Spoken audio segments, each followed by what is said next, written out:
Hi friends, the amateur. Rami Malek తానే ప్రొడ్యూసర్గా హీరోగా నటించిన ఈ సినిమా జేమ్స్ హావ్స్ దర్శకత్వంలో వచ్చింది. రేచల్ బ్రోస్నన్ హీరోయిన్ గా నటించిన ఈ సినిమా ఎలా ఉందో ఇప్పుడు చూద్దాం. సిఐఏలో పనిచేస్తున్న క్రిప్టోగ్రాఫర్ చార్లీ తన భార్యను ఎంతో ప్రేమిస్తూ ఉంటాడు. అయితే వేరే ఊరికి పని మీద వెళ్లిన భార్య కొంతమంది దుండగుల చేతుల్లో హత్యకు గురవుతుంది. సిఐఏలో పనిచేస్తున్న చార్లీ తన డిపార్ట్మెంట్ వాళ్ళని ఓ సాయం కోరతాడు. తన భార్యను చంపిన వాళ్ళని తానే చంపడానికి ట్రైనింగ్ ఇవ్వమంటాడు.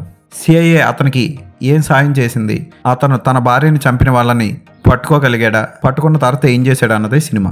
రమీ మలిక్ ఒక నవల ఆధారంగా ఈ సినిమాని తీశారు. ఈ సినిమా కొంచెం జేమ్స్ బాండ్ సినిమా తరహాలో సాగుతుంది. రకరకాల ఊర్లు, ఇస్తాన్బుల్, టర్కీ ఇలాంటివన్నీ తిరుగుతూ ఉంటాడు. రొమానియా. కొన్ని షార్ట్స్ చాలా బాగుంటాయి. ఉదాహరణకి తనకి సీక్రెట్ గా సమాచారం అందించే ఓ ఇన్ఫార్మర్తో కలిసి ఇస్తాన్బుల్లో తప్పించుకుంటే చేజ్ బాగుంటుంది. అలాగే కొన్ని యాక్షన్ సన్నివేశాలు 3D ఇమేజింగ్ యూజ్ చేసి కొన్ని పిక్చరైజ్ చేశారు, చాలా బాగుంటాయి. రమీ మలిక్ బాగానే నటించాడు. టెక్నాలజీ ఉపయోగించి స్విమ్మింగ్ పూల్ అద్దాలను పగలగొట్టి చంపే సన్నివేశం కూడా మనకి ఎంతగానో నచ్చుతుంది. ఒక జేమ్స్ బాండ్ సినిమాని చూసినట్లు అనిపిస్తుంది. అయితే క్లైమాక్స్ మాత్రం అంత గొప్పగా అనిపించదు.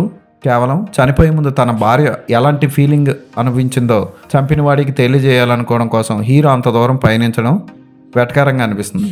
ఏదైనా ఒక యాక్షన్ ఎపిసోడ్స్, ఒక జేమ్స్ బాండ్ టైప్ సినిమాని చూడాలి అనుకుంటే ఈ సినిమాను ఒకసారి చూడొచ్చు. ఇన్వెస్టిగేషన్ చేసే విధానం, చేజులు అన్నీ ఆకట్టుకుంటాయి. ప్రస్తుతానికి ఇంగ్లీష్లోనే లభిస్తుంది ఈ సినిమా థియేటర్లో రిలీజ్ అయింది.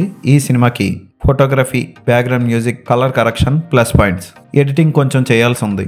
ఆర్ట్ డైరెక్షన్ కూడా అదిరిపోతుంది. అద్భుతమైన రిచ్ లొకేషన్స్లో తీశారు. హీరోయిన్ పాత్ర చాలా చిన్నది, న్యాచురల్గా ఉంటాయి విఎఫ్ఎక్స్. ఎక్కడ అసభ్యకర సన్నివేశాలు లేవు. ఈ సినిమాకి నేను ఇచ్చే రేటింగ్ 2.5/5.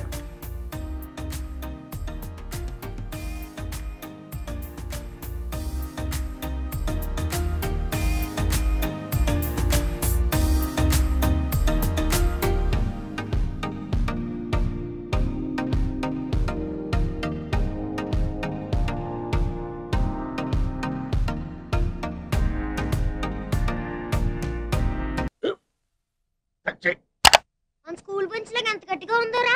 కొట్రా, కొట్టు, పర్లేదు, కొట్టు. అబ్బా చైన్ పెట్టేసింది బాబాయ్. నీకు ఏంటి నువ్వు కొడతావా? కమా బిట్ మీ యార్. వద్దు బాబాయ్. వాడిని నేను కొట్టడం లేదమ్మా, వాడినే నన్ను కొట్టమంటున్నాను. నువ్వేం కంగారు పడక్కర్లేదు. అడుగుతావేంటి?